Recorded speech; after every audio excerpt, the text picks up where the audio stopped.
አዲስ የገባችሁ እንደሚባለው ሰብስክራይብ አድርጉ። ለብዙ ሰዎች እንዲተላለፍ የሚያስፈልገው ነገር አድርጉ።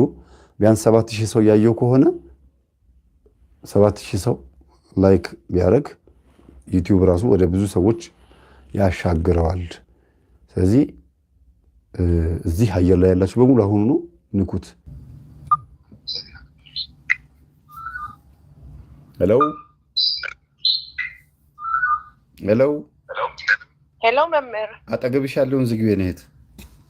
ዘግቼዋለሁ። እንዴት ነሽ? እግዚአብሔር ይመስገን። እንዴት አመሸ?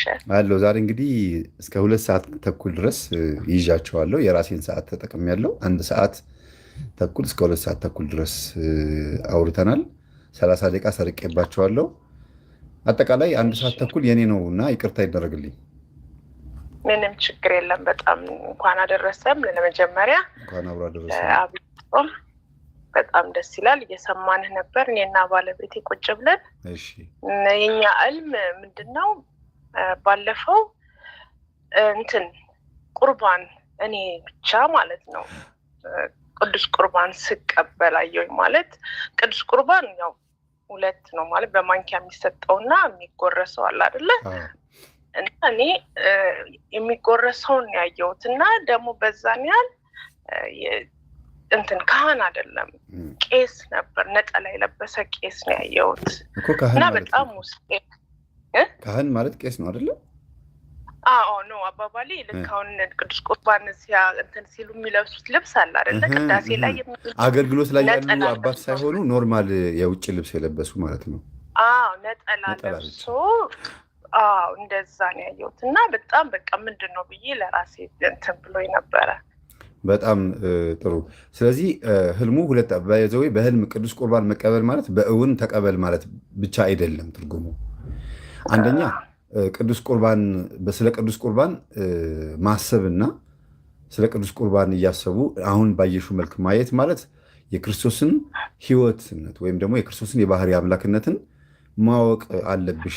አንድ የጎደለ ነገር አለ በአንቺ ውስጥ፣ ጥርጣሬም ጥያቄም የፈጠረብሽ የሆነ ነገር ስላለ የክርስቶስን የባህሪ አምላክነት ሕይወትነቱን የሕይወት እንጀራ መሆኑን በሆነ አጋጣሚ ማወቅ አለብሽ ማለት ነው ትርጉሙ።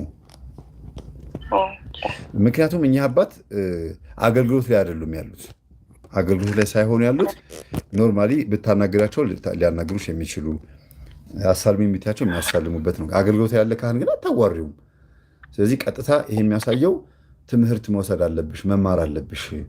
ቅዱስ ቁርባን እየወሰዳችሁ ነው?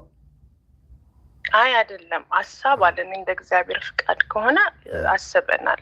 ካሰባችሁ ደግሞ መጀመሪያ ትምህርቱን ጨርሱ። እሺ እሺ። ይሄ ነው በቃ፣ ሌላ ምንም ትርጉም የለውም። 2 ነው።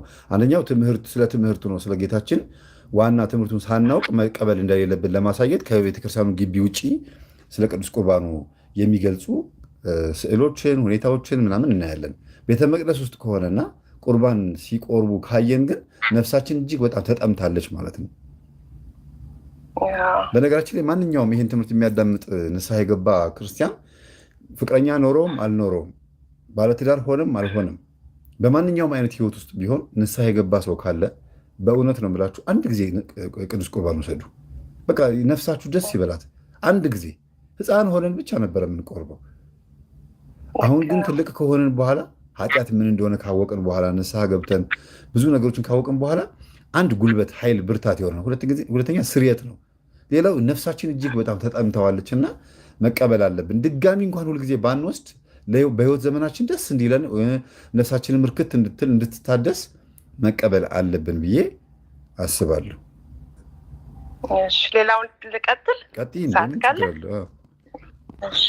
ሌላው ደግሞ እኔና እህቴ ይመስለኛል እና ቤተክርስቲያን ውስጥ ቆመን መቅደስ ውስጥ እየጸለይን እያለ የኔን መጽሐፍ ትወስድና የጸሎት መጽሐፍ ማለት ነው እንዴ የት አለ ቅዱስ እግዚአብሔር አብ የሚለው እሱን ነበር ማንበብ የምፈልገው ትለኛለች። እንዴ ገድል እሱ እኮ የለውም አይደል? አዎ የኔ የለውም እያልኳት ነቃውኝ። ምን እንደሆነ ግን አልገባኝም። ይሄ የእግዚአብሔር አብ ድርሳነ እግዚአብሔር አብ የለም እንደዛ የሚል እግዚአብሔር አብ የሚል እኮ የለውም። ጸሎት መጽሐፍሽ ነው የለውም የምትይው? አዎ መጽሐፉ ላይ የለውም እላታለሁ። ጸሎት መጽሐፉ ላይ እሱን መድገም ፈልጋ ማለት ነው። እሷ ይሄንን ልጸልየው ስትልሽ አንቺ ደግሞ እኔ ጋ እኮ የለውም አልሻት። ውስጡ የለም እሷ እላታለሁ። የኔ መጽሐፍ ላይ የለውም እላታለሁ። ምንሽ ናት? እህቴ። መንፈሳዊ ናት? ዓለማዊ? አይ እግዚአብሔር ይመስገን ሁለታችንም አንድ ነን። በጣም እንሰግዳለን፣ እንጾማለን። በጣም ጥሩ ነው። በጣም ጥሩ። ምን ታደርጊ አሁን መመሰለሽ? ይሄ ጥቆማው ምንድን ነው? እሷ ስለ እግዚአብሔር አባትነት በውስጧ የሆነ የጎደለባት ነገር አለ። ለምሳሌ የምታማክረው ሰው የላትም። እንደ አባት የሚሆናት ሰው አባት ቢኖርም ግን በቃ ሚስጥሯን በደንብ የምትዘረዝረው ሰው ስለሌላት አንቺን እያናገረችሽ ነው። ልክ ጸሎት መጽሐፍ ውስጥ እግዚአብሔርን እንደ አባት የማነጋግረው አንድ ክፍል ካለ እባክሽ አሳይኝ እያለችሽ ነው ያለችው። ወደ እግዚአብሔር እንድትቀርብ ብትቺ ደግሞ የእግዚአብሔርን አምላክነት፣ አባትነቱን፣ ጥበቃውን፣ የስላሴን እናትነት ቅድስት ስላሴ አይደል ብለን የምንጠራው ይሄንን ልጅቷ በነፍሷ የሆነ ትምህርት በማዳመጥ ቸርነቱን ምናምን ስብከቱን ብትሰማ ጥሩ ነው። ለምን መሰለሽ አንዳንድ ጊዜ መንፈሳዊ ብንሆንም ችግሮቻችንን ብቻ እያሰብን እንጸልያለን፣ እንሰግዳለን ወይም ደግሞ ቅዱስ ቁርባን ወስደን ሊሆን ይችላል እንጂ የእግዚአብሔርን አምላክነቱን አባትነቱን ለእኛ ያደረገውን የከፈለልን ዋጋም ሊሆን ይችላል ቤዛነቱንም ላናስብ እንችላለን። ችግሮቻችንን ብቻ የምናስብ ሰዎች ስለምንሆን እስቲ ከችግሮቻችን ወጣ ብለን አባትነቱን አምላክነቱን መጀመሪያ እናመስግን፣ የአምልኮ ስግደት መስገድ እንጀምር የሚል ትርጉም ነው ያለው እና እባክሽን አንቺ ጋር ስጭኝ ማለቷ ምንድን ነው? አንቺ ጋር የሆነ አንድ ነገር አለ፣ ይሄ ነው ብዬ የማልገልጸው። አንቺን ስጭኝ ካለችሽን አንቺ ጋር እኔ ጋር የለውም ካልሻት ደግሞ ሁለታችሁም በዚህ ጉዳይ ላይ ማውራት አለባችሁ። እንዴት አይኖርም? ጸሎት መጽሐፍ ውስጥ እግዚአብሔር አብን አባትነቱን የሚወደስበት ጸሎት መጽሐፍ ወይም ደግሞ እንዴት የለም?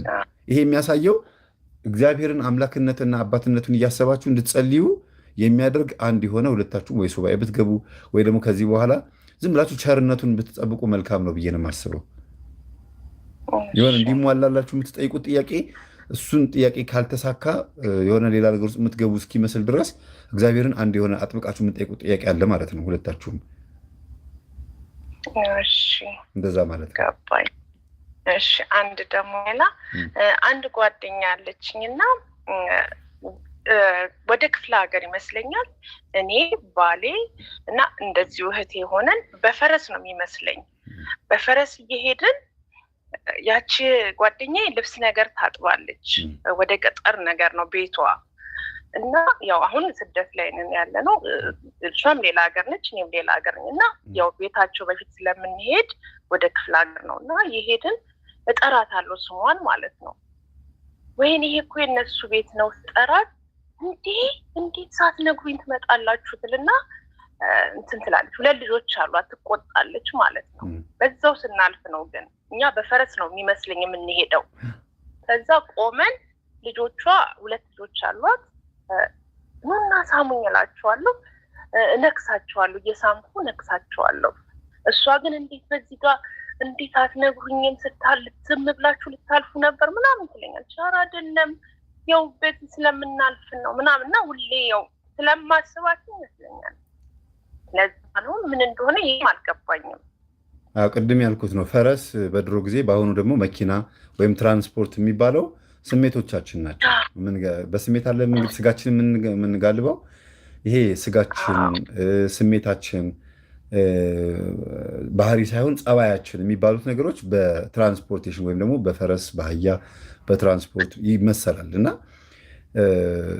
ከዘመዶችሽ ጋርም ሆነ ከምታውቂያቸው ከጓደኞችሽ ጋር ስለ ፖለቲካ ስለ ሀገራዊ ጉዳይ ምናምን በስሜት እያወራችሁ ከሆነ ይሄን ነገር ማቆም አለባችሁ። ለምን ሳትነግሩኝ ይሄ ነገር መጣችሁ ብላ ማለቷ እሷ ምንድን ነው እንዲሁ ዝግጅት ሳታደርጉበት የሚመጣባችሁ አንድ የሆነ ነገር አለ። ወይም አንቺም ሳትዘገጃጂ የሆነ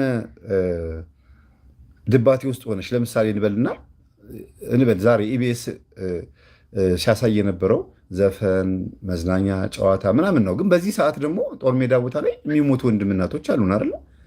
ማዘናጊያዎች አሉ በየቴሌቪዥን ጣቢያ። ሁሉንም ጣቢያ ብትመለከች ወይ ፖለቲካ ነው ወይ ዘፈን ነው ወይ ደግሞ ድራማ ጨዋታ ነው እንጂ ያ እየተከናወነ ያለውን ላይቭ አያሳዩንም። ስለ ንስሐ ስለ ሞት እያሰብን እግዚአብሔርን ይቅር በለን ማረን፣ ረሞት መጣ፣ ኢትዮጵያ ተከፋፈለች፣ ሲኖዶሱ ተከፋፈለ፣ ህዝቡ በዘረኝነት ተከፋፈለ፣ በአስተሳሰብ ተከፋፈለ ብለን እንዳንሰግድ እንዳንጸልይ የሆነ ብሬን ዎሽ ያደረገን ወይም ደግሞ አይምሯችንን የተቆጣጠረው ኮንትሮል ማይንድ ያደረገን የሆነ ኃይል አለ። እሱ አዘናግቶናል እና ድንገት በስሜት ተነድተሽ ማይሆን ውሳኔ ሄደሽ አትምጡብኝ፣ ለምን መጣችሁብኝ የሚያስብል የሆነ ነገር ውስጥ ትገቢያለሽ ብዬ አስባለሁና ቆም ብለሽ አስቢበት። ከዘመዶች ግን ሁሌ ከእሷ ጋር እማወራው ስለ እምነት እሷ ሁሌ ስለ ማለት መንፈስ የለም የምትል ነች እና በዚህ ሁሌ አስረዳታለሁ፣ ግን አትረዳኝም። አየሽ አሁን ለምንድን ነው በዚህ ሰዓት የመጣሽብኝ ሳትነግሩኝ ያለችው? አሁን እሷ አንቺን የምትሰማበት ጊዜ አይደለም ማለት ነው። ይሆን ያልጨረሰችው ነገር አለ በራሷ ህይወት ውስጥ። ግልጽ ነው። ያ ያልጨረሰችውን ነገር እስክትጨርስ አንቺ በጸሎት ብቻ አስቢያት ማለት ነው። አንቺ በስሜት ነው የምታወሪያት። ትምህርቱን ስለምታዳምጪ እንዳልኩሽ በፈረስ ነው የሄዳችሁት እና በፈረስ መሄድ ማለት አንቺ ራስሽን በሆነ ነገር ላይ የሆነ ኃይል ይዘሽ መሄድ ማለት ነው እና ያንን ግን እሷ ምን ልትረዳው አትችልም። ድንገት ነው የመጣሽባት ወይ ደግሞ መንፈስ የለም የምትልሽ አውቃ ልግም እያደረገች ሊሆን ይችላል። ባዕድ አምልኮ ውስጥ ተቀምጣ ላለማመን አንዴ ገብቼበታለሁ፣ ይሄን ነገር ውስጥ ከወጣሁኝ እኮ ንብረት ከሆነ አጣዋለሁ፣ ልጆች ከሆነ አጣቸዋለሁ፣ ህይወትም ከሆነ ላጣው እችላለሁ ብላ አውቃ ደርቃብሽ ሊሆን ስለሚችል እንዴት ሰው በዚህ ዘመን ኢትዮጵያዊ ሆነ መንፈስ የለም ሊል ይችላል? ስለዚህ ይሄን ነገር በስሜት ከምትነጅና ዝም ብለሽ ልጅቷን ከምትጨቀጭቂያት ወይም ቀለል ባለ አማርኛ እንዲሁ ከምትደክሚ ዝም ብለሽ በጸሎት አስቢያት። እግዚአብሔር ሆይ ግለጥላት፣ በህልምም ይሁን በእውን አንድ የሆነ ነገር በህይወቷ ላይ አምጣና መንፈስ መኖሩን አሳውቃት ብለሽ ነገሩን ትውት አድርጊው። እሺ አሁን በቃ ገባኝ። አዎ ልክ ነው። ያ ነው አንድ ሌላ ነገር መንትን ሳይሆን ምስክርነት ፈቀድክልኝ። እሺ አሳጥሪውና እሺ ማለት ያው እግዚአብሔር ይመስገን የዛሬ 7 ወር or 8 ወር ኢትዮጵያ ላይ እግሬ ቅንጥስ ነው ያለው። ቅንጥስ ሲባል እንደዚህ እንዳይመስል በቃ ስብር ወድቄ ማለት ነው። ምን ነው እና ሊታሸግ ሄጄ ወደ 22 አካባቢ በቃ መንፈስ እንደሆነ ገብቶኛል። እቃወመው ነበረ፣ እቤት ውስጥ በጣም እንትንል ነበረ እና እናናገር ነበር። በቤተሰብ የመጣ ምናምን አለ እና ሁሌ ስለምቃወም እንዴ ስብር ነው እግሬ እንደዚህ ነው የዞረው ማለት ነው። ከዛ ቅባ ቅዱስ አድርጌ ነው የታሸገው እግሬ በእንትን ማለት ነው ጀሶ። እሺ እና በሚገርም ሁኔታ በቃ ማንም ሰው አያምንም። እግሬ ከ1 ወር ከ2 ወር ማለት በጣም አስቸጋሪ፣ ከ2 ወር ከ3 ወር በኋላ እግሬ በቃ ወደ ቦታው ተመለሰ። መስገድ አልችልም ነበር በቃ መቤት የታመር በጣም በቃ በምን መልኩ ተመለሰ? ስለተስለሽ ነው? እምነት ጸበል ቀብተሽ ነው ወይስ ምንድነው? ስለትኔ እንትን የቃጥላ ማርያም አላቃትም እና በቃ ቃጥላ ማርያም እያልኩኝ ቅባ ቅዱሱን እና ውሃ አደርግና በቃ እምነት አለኝ። የአቡነ ኪሮስ እምነት ነበረኝ። የአቡነ ኪሮስን በቃ ይሄ እምነት የቃጥላ ማርያም ይሆንልኝ አላቅሽም እና በቃ ደጅሽም እንትን አለንም እና ባሌ እዛ ነበር። በቃ ይሄና አስገባለሁ አንቺ ይሄን እግሬን ሰላም አድርገሽ እንደ በፊት መስገድ ሁሉ አልችልም ነበር ማለት በቃ አሰረኝ። ይገርም ነው። ልስገድ ማለትሽ ራሱ ደስ ይላል። እግሬን ፈውሽ ስትይ ልስገድ ማለትሽ ራሱ በጣም ደስ የሚል እውነት በጣም ነበር ማለት ነው። ማለት በጣም ነበር የምሰግደው። እግዚአብሔር ይመስገን በቃ እንዳሰግድ ነበር ያደረገኝ። እግዚአብሔር የተመሰገነ ይሁን። አሁን በጣም ደህና ሆኜ በደንብ ሰግዳለሁ፣ በደንብ ጸልያለሁ። ይሄንን ምስክርነት መጨረሻ ላይ ተናገርኩት። እንግዲህ አመሰግናለሁ መምህር። በጣም ደስ ይላል። እግዚአብሔር እንኳን የምትፈልጊውን አደረገልሽ። አሜን አሜን። አዎ በጣም ደስ ይላል። ባለቤትሽ አለ አጠገብሽ?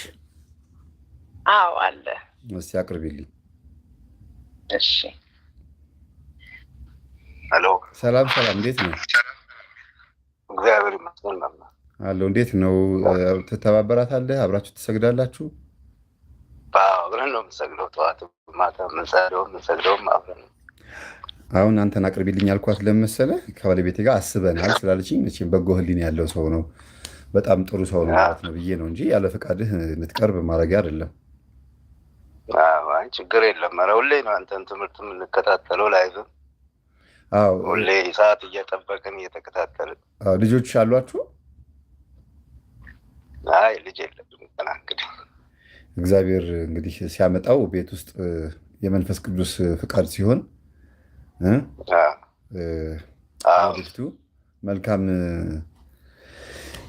ደስ የሚል ጊዜ እንደምታሳልፉ አሁን ካለው በተሻለ አሁንም ጥሩ ጊዜ ላይ ያላችሁት የተሻለ ሁኔታ ውስጥ እንደምትሆኑ ተስፋ አደርጋለሁ። እና ከቅዱስ ሩፋኤል ጋር ያላቸው ትስስር እንዴት ነው ታዲያ? እምቢ ብሎ ነው ወይስ ገና አዲስ ሙሽራ ስለሆናችሁ ነው? መልከ ሩፋኤል አዲስ ሙሽራ ናችሁ? ለዛ ገና ለአመታችን ነው። ልክ በተጋባን በ4 ቀን ነው እግሬ ተሰበርኩት የነበረው መምህር። ለዛ ነው።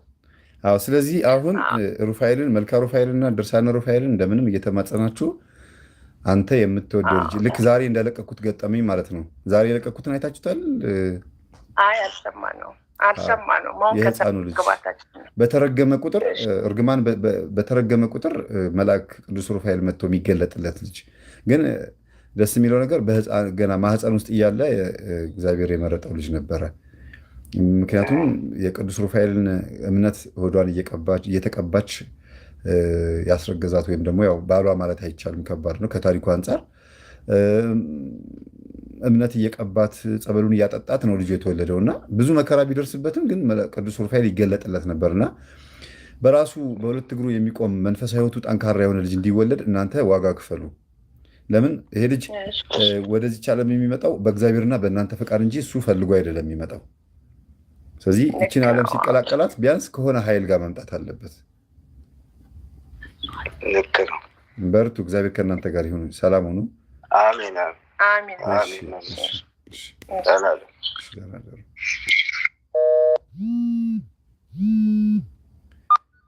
ሄሎ ሰላም፣ እንዴት ነሽ? ሰላም ነው። እግዚአብሔር መምህር ተስፋዬ እንዴት ነህ? እግዚአብሔር ይመስገን። ደህና ነሽ? ከቤሩት ነው የምደውልልህ። ቤሩት? እሺ። ቅርብ ጊዜ ወዲህ ነው ያው ትምህርቶች ማዳመጥ የጀመርኩት። በጣም ጥሩ ናቸው። እግዚአብሔር ይስጥክ። በጣም ተለውጬበታለሁ እና መጀመሪያ ላይ ያው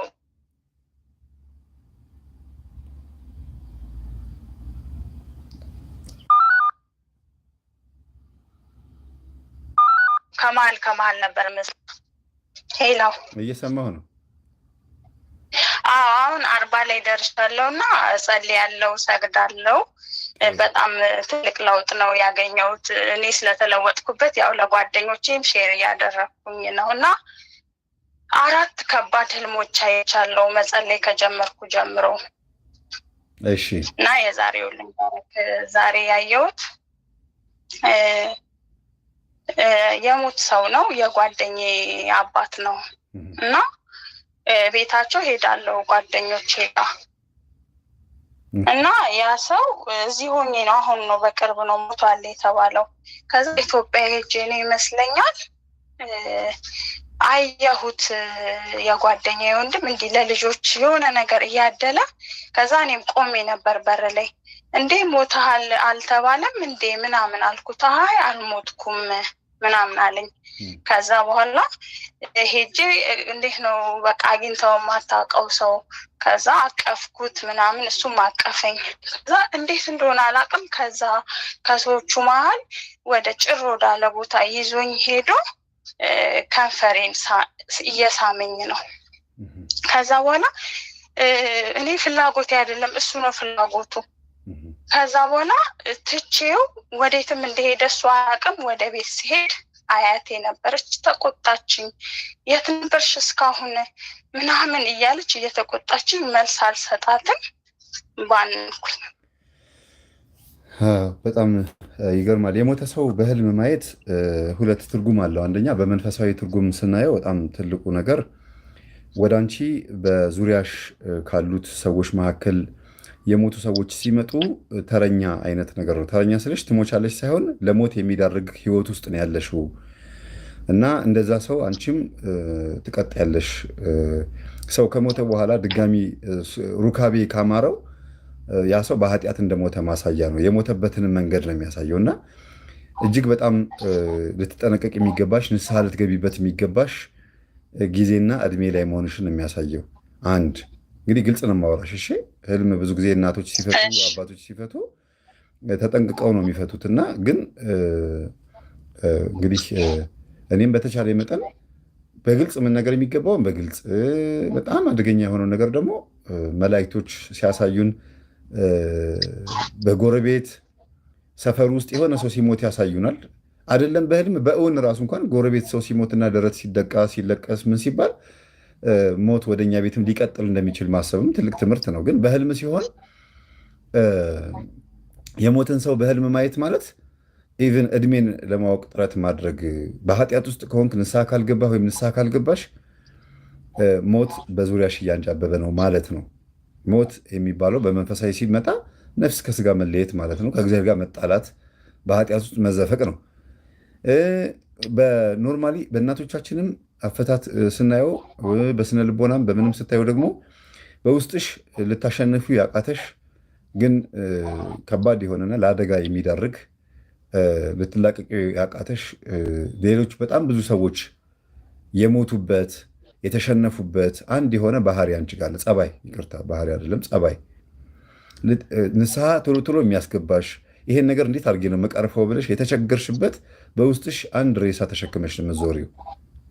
ያ ደግሞ ለሰፈር ልጆች የሆነ ነገር ሲያድል ያየሽው ያ ችግር አንቺ ጋር ብቻ አይደለም ሌሎቹም ጋር ነው ያለውና እጣ ፈንታ ወደ አንቺ ይመጣል። አንድ ሰውዬ እንዲህ ነገር አይቶ ነበርና ወዲያውኑ በሰፈር ውስጥ የመንግስትና የፖለቲካ ጸብ ተነስቶ እነዛ ወረቀት በህልሙ ወረቀት ሲቀበሉ ያያቸው ሰዎች በሙሉ ታስረዋል፣ እስር ቤት ገብተዋል። ሞት ብቻ ላይሆን ይችላል፣ ግን ሰውየው የሞተ ሰው ነው። ወረቀት ነው የሰጣቸው በህልም እንዳለ ወረቀቱን የተቀበሉት ወጣቶች በሙሉ ቀድሞ ነግሯቸዋል። በህልም እንደዚህ አይቻለሁ ብሎ ቀድሞ በእውን ነግሯቸዋል። ይህንን ህልም በነገራቸው በሁለተኛ ነው በሶስተኛ ሳምንቱ እንዳለ በመንግስት ተጠራርገው እስር ቤት ነው የታሰሩት። ስለዚህ ግዴታ የሞተ ሰው መጥቶ የሆነ ነገር ሲሰጥ ሁሉም ይሞታል ወይም ደግሞ ሞትን ነው የሚያድለው ማለት ሳይሆን አንድ የሆነ ልናሸንፈው የሚገባን ግን ልንቋቋመው ያቃተን የሞተ የሆነ እንደ ሬሳ የሚሆንብን የከበደ ነገር በውስጣችን እንዳለ ማሳያ ነውና ይሄ ሰውዬ በአንቺ ውስጥ በሁለቱም ሲፈታ አንድ ልታሸንፊ የሚገባ መንፈሳዊ ጥንካሬ ማግኘት የምትችይበት መንፈሳዊ ህይወት፣ ዓለማዊ ህይወትሽ ውስጥ ደግሞ እንደ ሬሳ የተጋደመብሽ ኢቭን ከንፈርሽን መሳሙ ራሱ ምን ያህል ቅርብሽ እንደሆነ ገባሽ? አይነ ጥላው በአንቺ ውስጥ ሆኖ እንዴት አድርጎ ቅርብ ሆኖ ሁልጊዜ ዶሚኔት ተጽዕኖ እንደሚፈጥርብሽ ማሳያ ነው። መንፈስ ነው ሙሉ በሙሉ ማለት ባይቻልም ግን ልትቋቋሚ ያቃተሽ ወይም ልታሸንፍ ያቃተሽ አንድ የሆነ የህይወት አካል የሆነ አንድ ልማድ አለ ማለት ነው። አብሮሽ ያደገ ነገር እሱን ማስወገድ አለብሽ። አያትሽ መቆጣታቸው የሚያሳየው ወደኋላ መለስ ብለሽ አስቢ። በእድሜ የገፉ እናቶች ብዙ ጊዜ በህልም ከተቆጡን ምን ይባላል? የተፈቀደልህ እድሜ ይሄ ነበረ፣ ግን አንተ ደግሞ ራስን በራስህ እያጠፋህ ራስን በራስህ እየገደልክ ነውና አስብበት እንደማለት ነው። ብዙ ጊዜ በእድሜ የገፉ ሰዎች ይቆጣሉ በህልም እና ስለ እድሜ ነው የሚናገሩ። አስቢበት፣ የተፈቀደልሽን እድሜ ባጭሩ አትቅጭው፣ በአንቺ ላይ ሞት እያንጃበበ ነው ማለት ነው ትርጉሙ። እና እሺ አመሰግናለሁ። ይሄውም ደግሞ ዛሬ የሚያየሁት ነው። ከዛ በኋላ ባነንኩና ሰዓት አይቼ ገና ነው ሰዓቱ 3 ሰዓት ምናምን ነው በዚህ ሀገር እና ተመልሼ ተኛሁኝ። እዛ ከተኛው በኋላ ሊፍት ውስጥ ነው ይመስለኛል አለያቸውም። አንዷ 5 ዓመት ልጅ ትሆናለች፣ አንዷ ደግሞ ከ18 ዓመት እድሜ በታች ናት። አብረው ሊፍት ውስጥ ናቸው እና ሊፍት ውስጥ ከገባን በኋላ ሊፍቱን የነካሁት እኔ ነኝ። 5 ቁጥር ላይ ነካሁት እኔ፣ ግን መሄድ የነበረብን 3 ላይ 2 ላይ እንደዛ ነው ብቻ። እዛ 5ን ስነካው ክፍት ሲል ሊፍቱ 5ኛ ላይ ያለው ያስፈራል። ፎቁ በጣም ያስፈራል። ወይኔ ተሳስተን ነው እዚህ አይደለም ተሳስቼ እኮ ነው የነካሁት እላቸዋለሁ። ልጆቹ የእድሜያቸው መጠን ነው እንጂ የሚታየኝ ማዶ ነው አላወኩም። ከዛ ሊፍቱ ክፍት ሲል ጭር ካለው እዛ ከበረንዳው ጋር ነው። እንዴት ነው አባቶች ለብሱት ቀሚስ የለም ቀሚስ ነው የሚባለው እሱ እንደሱ የለበሰ ነጭ የለበሰ ከጉልበቱ በታች ቀሚሱ ብቻ ይታየኛል። ሊፍቱ እንዴት ነው ሊፍቱ እስኪዘጋ የሆነ ወደ ውጭ ነገር ታየለ። እዛ ነጭ የለበሰ ቀሚሱ ነው የሚታየኝ፣ ሌላ ነገሩ አይታየኝም። እንዴት ነው የሆነ ነገር ተደብቆ እንትኑ ጫፉን ብቻ የሚያሳይክ ነገር የለም። ማንነቱን ብቻ ወንድ ነው። ከዛ በኋላ እንትን ይለኛል ከበደኝ። ወዲያው ያንን እንዳየው ከበደኝ። ሁል ጊዜ በተደጋጋሚ የመጣ የሚፈታተኛል በተኛንበት እንደዚህ አይነት ነገር ከበደኝ። ከዛ በስመ አብ ብዬ ባነንኩ። ስትባንኝ በስመ አብ ብያልሽ ነው የባነንሽው? አዎ ምንጊዜም ቅዱስ ሚካኤል ቅዱስ ገብርኤል በስመ አብ እላለሁ። ምንጊዜም እንዲህ አይነት ነገር በሚገጥመኝ ሰዓትም አማትባለሁ። እንደምንም ቢከብደኝም ጄንጎትቼም ቢሆን አማትባለሁ። ይህችን ዝም ብለሽ በወረቀት ላይ ጻፊያት ወይም አጀንዳ ግዢና ጻፊያት ዝም ብለሽ። ለምን መንፈሳዊ የሆኑ ጥጎች ውስጥ ልክ እየዘለቅሽ በመጣሽ ቁጥር ራስሽን በትህትና ዝቅ ማድረግሽን የሚያሳይ ነው እና ትልቅ ነገር ነው። እነሱ ህፃናቶች ወይም ልጆች ናቸው ብለሽ የምታስቢው አይደለም በህልምሽ ውስጥ? አዎ እንዴት ነው ከኔ የሚያንሱ ናቸው። አንዷ ከ18 ዓመት በታች፣ አንዷ ደግሞ የ5 ዓመት ልጅ እንደዚህ 4 ዓመት የምትሆን ልጆች ናቸው። ብቻ ከኔ ጋር እኔ ነኝ ያው ሊፍቱን የሚነካውት፣ እነሱንም ከኔ ጋር ናቸው። አሁን ምን መሰለሽ ይሄ ሊፍቱ አሳንሰሩ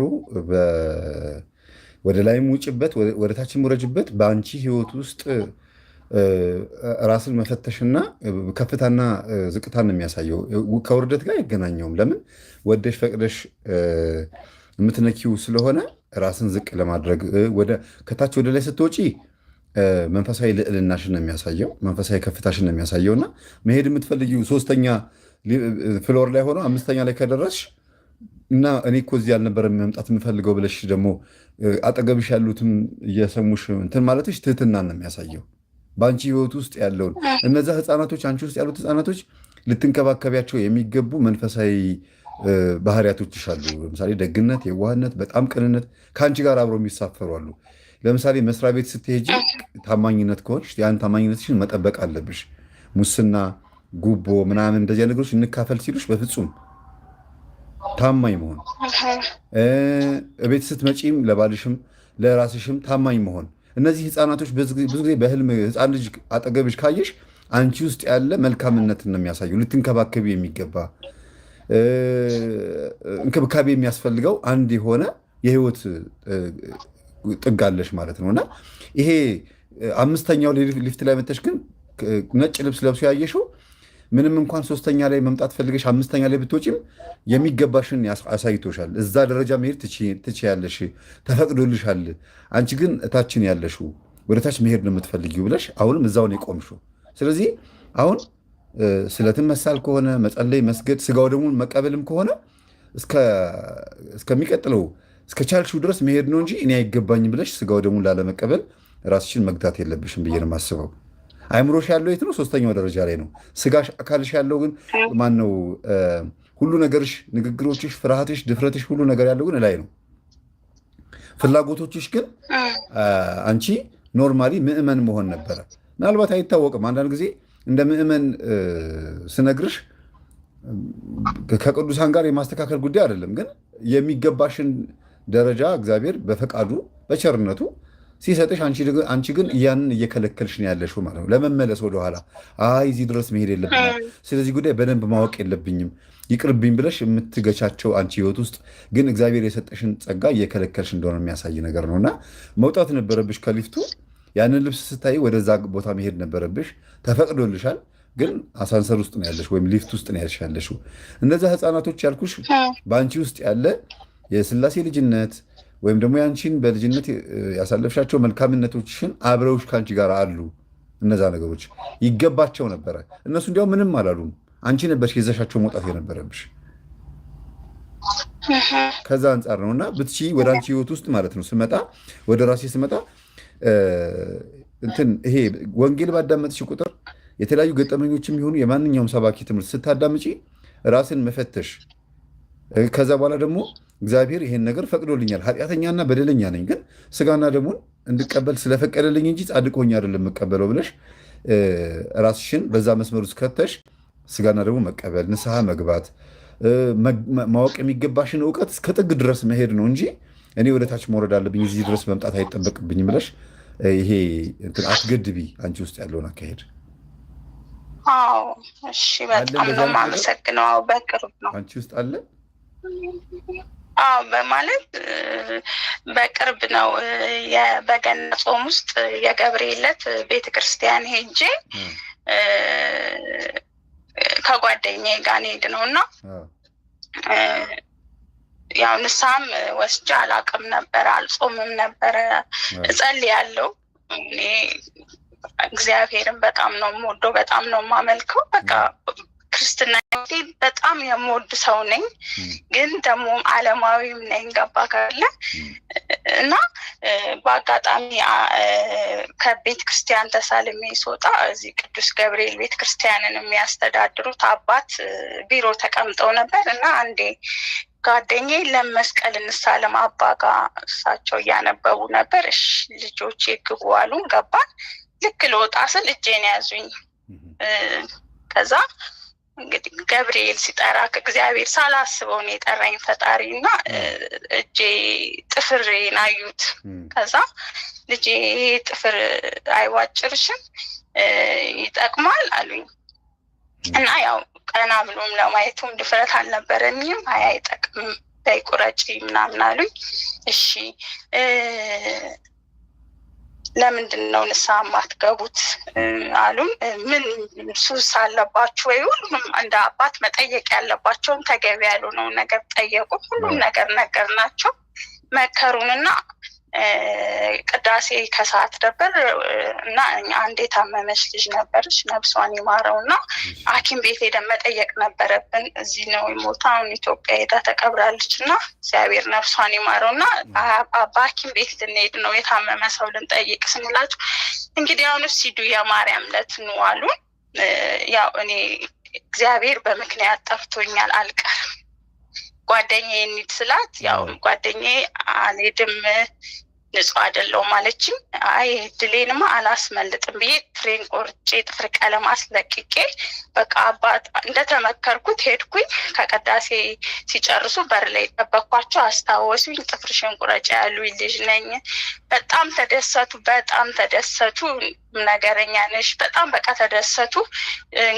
እንግዲህ ቀን ሙሉ ነበር የዋሉት እሳቸው ያው ቢዚም ስለነበሩ ለእኔ ጊዜ ሰጥተው ንስሐዬን ወስደው ቄዳር አጥብቀውኝ ያው ጾም ጸሎት ሰጥተውኝ ወደ ቤት መጣሁኝ።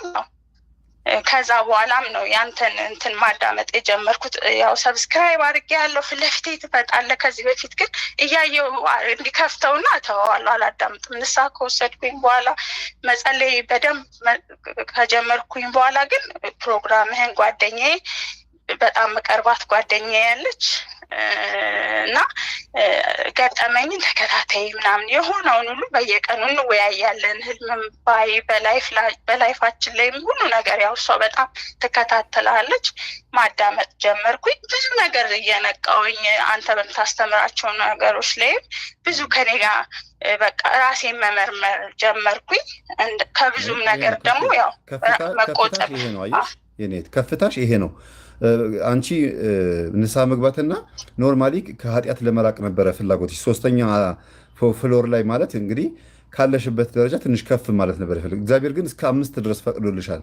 ያ ማለት ጠላትሽን ፈጣሪሽንም አጠቃላይ ህይወትሽንም በደንብ እንድታውቂ እድሉ ተሰጥቶሻል። የማዳመጥ ያለማዳመጥ፣ የመሳፈር ያለመሳፈር፣ ወደታች ወደ ሶስተኛ መውረድ የምትችይበትን ያሳንሰሩን በተን የመንካት ወይም ወደ 7ኛ ከፍ ማለት የአንቺ እጅና ጣትሽ ላይ ነው ያለው። ጣት ደግሞ በህልም ደግሞ ፈቃድ ነው።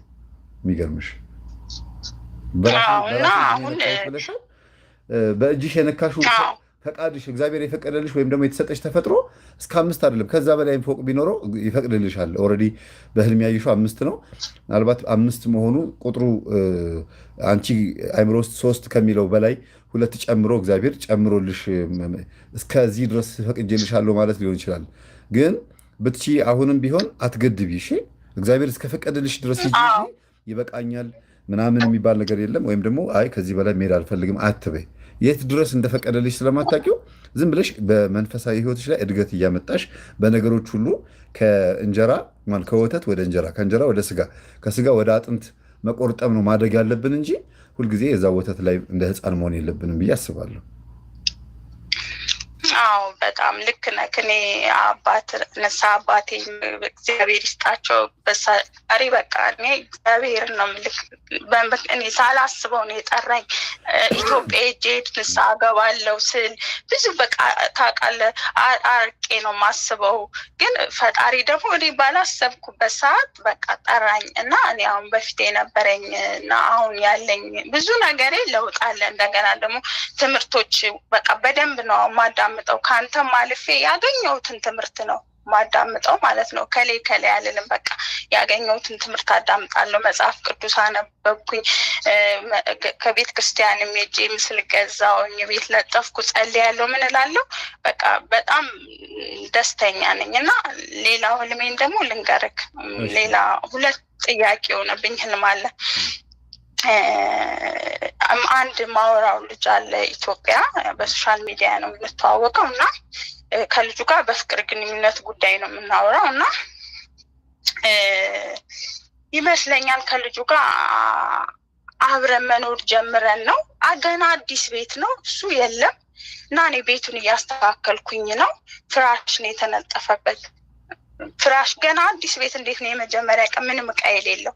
ከዛ አንዲት ሴትዮ ትልቅ ናት ትመጣለች። አጭር ናት፣ ጸይምም ጥቁርም ማትባል እሱን ፈልጋ ነው መሰለኝ የምትመጣው አላውቅም። ከዛ በኋላ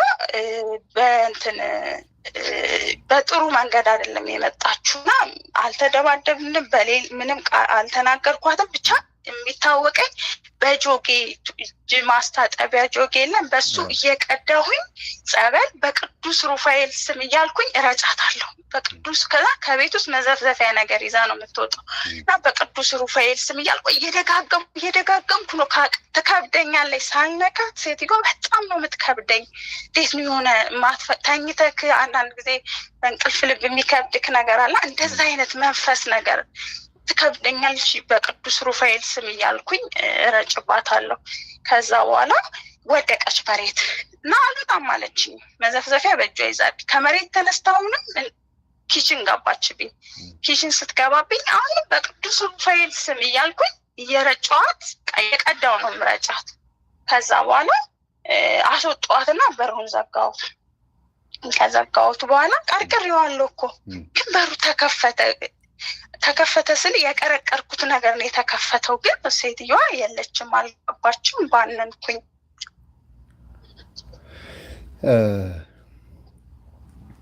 በጣም እድለኛ ነሽ በእውነቱ እግዚአብሔር ይወድሻል። ግን በትቺ ለአንቺ ብቻ ሳይሆን ለፍቅረኛሽም ጸልይ። ካለሽ ከሌለሽ ደግሞ ወደ አንቺ ለሚመጣው ሰው ጸሎት የምትጸልይ ነው መሆን ያለብሽ። አንደኛ ባዶ ክፍል ነው ወይስ ዕቃ ያለው ክፍል ነው? ይሄን ለይልኝ። ገና ምንም የለው። እንዴት ነው የመጀመሪያ አልታደረበትም ቤት ሁላ። ይኸውልሽ ባዶ ቤት ማለት ባዶ ቤት ገብቶ መቀመጥ ማለት አንቺም እሱም የምትፈላለጉት ለትዳር ሳይሆን ለጊዜያዊ በቃ ስለወደደሽ የምትቀርቢው ሰው በህይወትሽ ውስጥ ይመጣል እና አንቺ ምናልባት የምትፈልጊው ለትዳር ነው። ምክንያቱም መዘፍዘፊያ ቤት ውስጥ አለ ብለሻል። በጆጉ ደግሞ የሩፋኤልን ጸበል እየረጨሻት ነው ያለሽው። ያ የሚያሳየው አንቺ ውስጥ ትንሽዬ እርሾ አለች ቤት ውስጥ እንትን የምትል ለትዳር የምትጠቅም ዓላማና ዕቅድ ማግባት መውለድ ምናምን የምትል ዓላማ አለች። ግን ቤቱ ባዶ መሆኑ የሚያሳየው ለጊዜው በአንቺም በሱ መካከል በገንዘብ ይሁን በእድሜ በቤተሰብ ጉዳይ በምን አይታወቅም፣ ስለ ትዳር አላወራችሁም፣ አላስባችሁበትም። የፍቅር ጊዜያችሁንና የስጋዊ ፍላጎቶቻችሁን ብቻ ነው የምታዘጋጃጁት።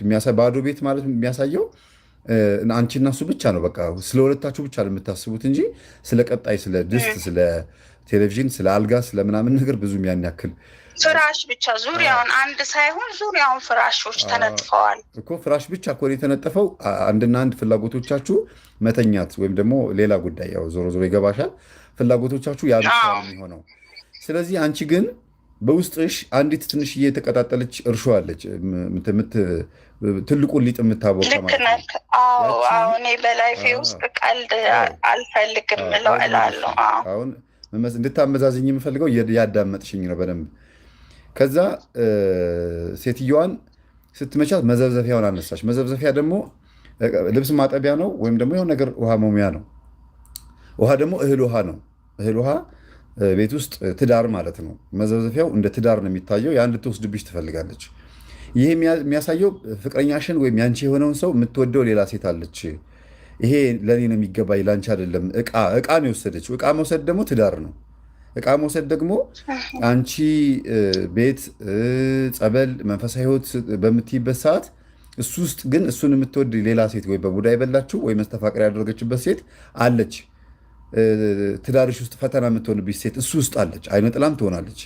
ያቺ መንፈስ መሆኗ የሚያሳየው ጸበል ስትረጫት ኪችን ደግሞ ትገባለች። ኪችን ማለት ደግሞ ላይፋችሁ፣ ኑሯችሁ፣ ትዳርን የምትመሩበት ደሞዝ፣ ገንዘብ፣ ማንነት ነው።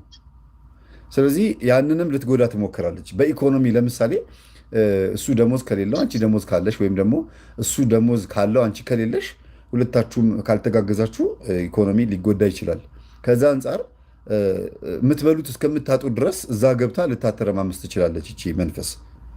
ገባሽ?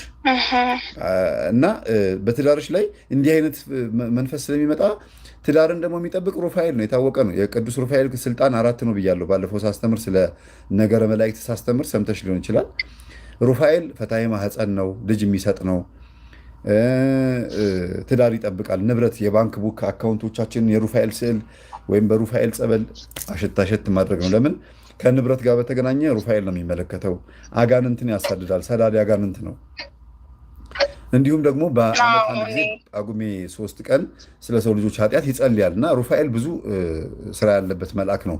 ወደዚህ ስመጣልሽ የሩፋኤልን ስም እየጠራሽ እንትን የምትይው ቅድመ ሁኔታ እኔን ብትጠሪኝና አብረን በቤት ብንገባ ስዕሉን ይዘሽ ብትገቢ ትድኛለሽ ከእንደዚህ አይነት መንፈስ ብሎ እግዚአብሔር ቀድሞ እያመለከተሽ ነው።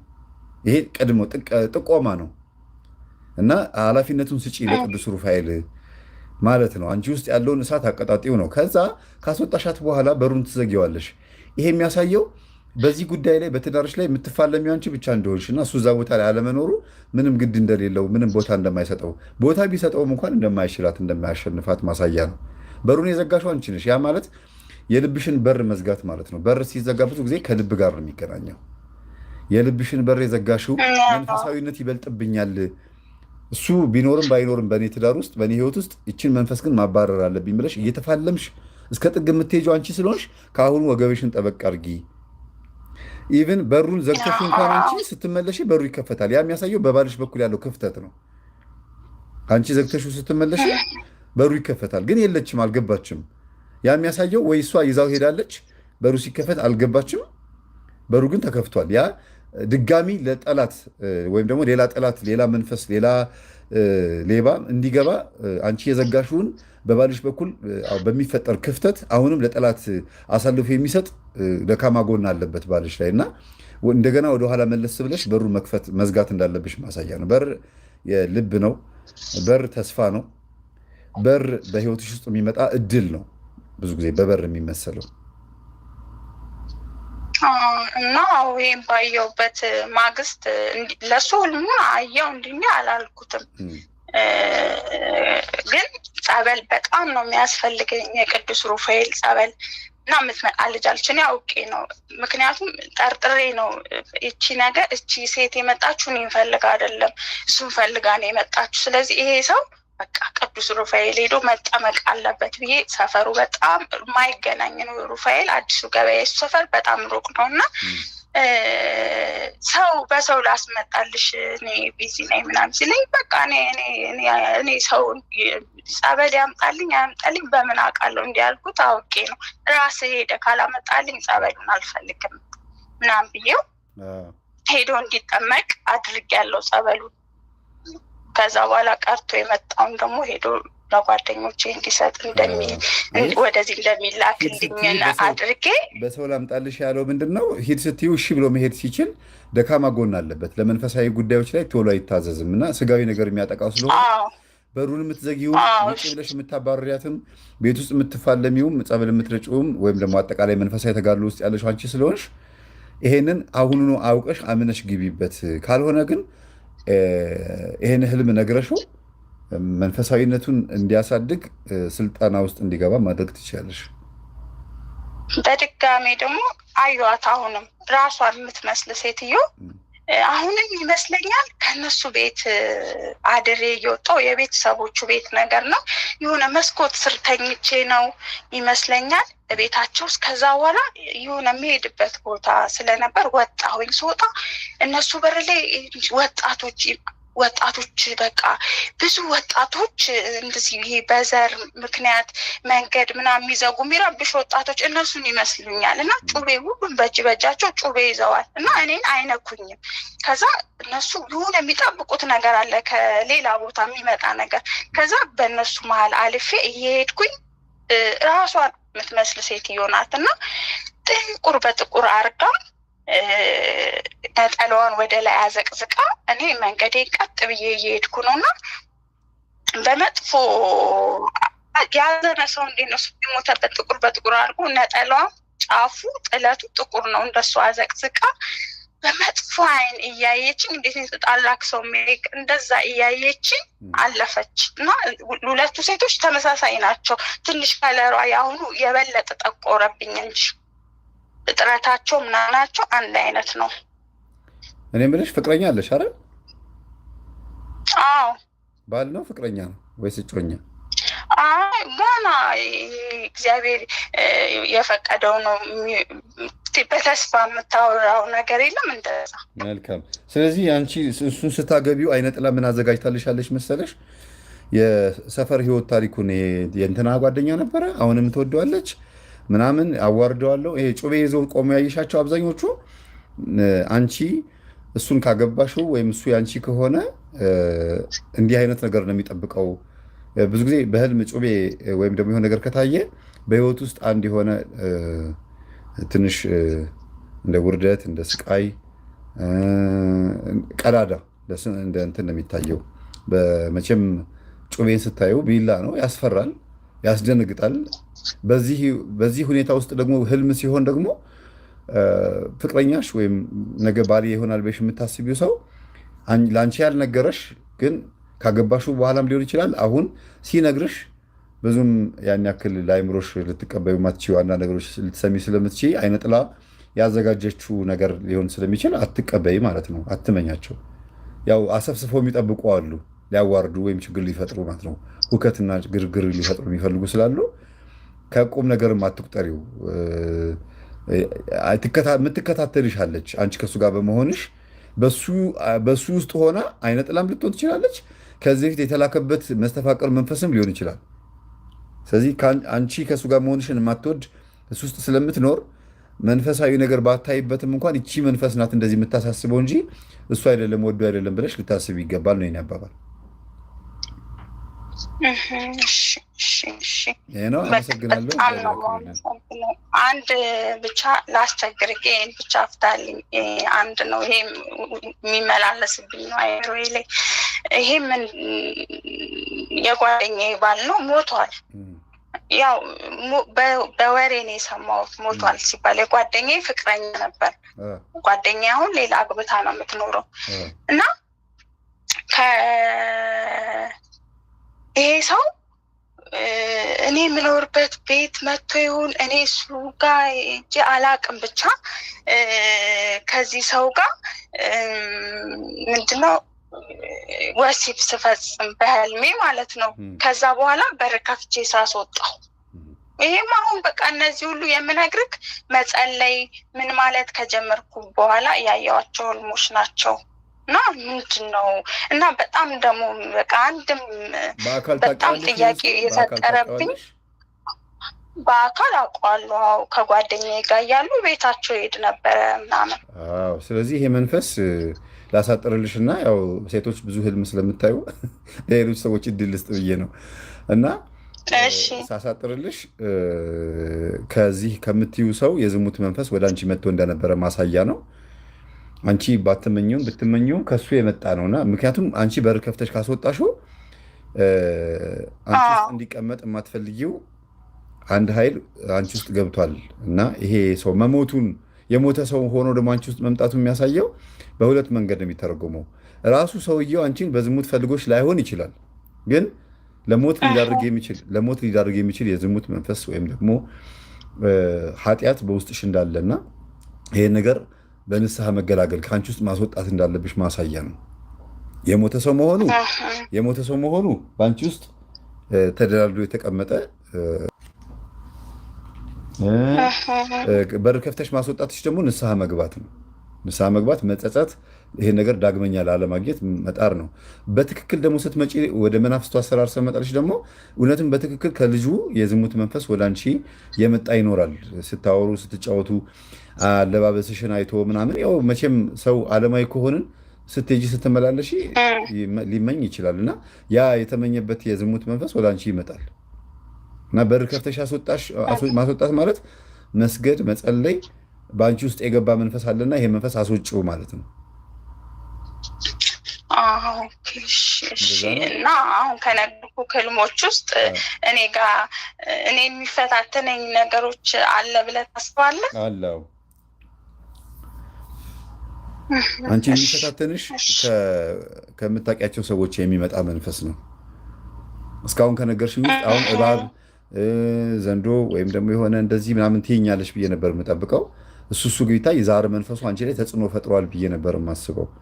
ይሄ ግን አብዛኛውን ነገር ከሌሎች ሰዎች አንቺ ውስጥ ይገባል ወይም ደግሞ ምናልባት ዛሩ ተደብቆ ሰብሳቢ ነው ማለት ነው። ውስጥ ሆኖ ተጽዕኖ ስላለበት ወይም ደግሞ አቅም ስለሌለው አቅም ስላጠረው ሌሎች ሰራዊቶችን እየሰበሰበ በዛ ሊዘረጥጥሽ ያሰበበት ሁኔታ ይኖራል እና በብዛት ከሰዎች ከጓደኞችሽና ከጎረቤቶችሽ ከምታውቂያቸው ሰዎች የሚገባ መንፈስ አለ እና ደግሞ ይገባል። እድል ነበረው፣ ልብሽ ክፍት ነበረ፣ የዋህ ነሽ ወይም ደግሞ ሰው ታምኛለሽ መሰለኝ እንግዲህ ይሆናል እንግዲህ። እሺ መምህር፣ እኔ አበረታለሁ። በጣም ነው የማመሰግነው። እግዚአብሔር እድሜና ጤና ይስጥክ። በጣም አመሰግናለሁ። እግዚአብሔር ይስጥክ። ቻው፣ ደህና እደር።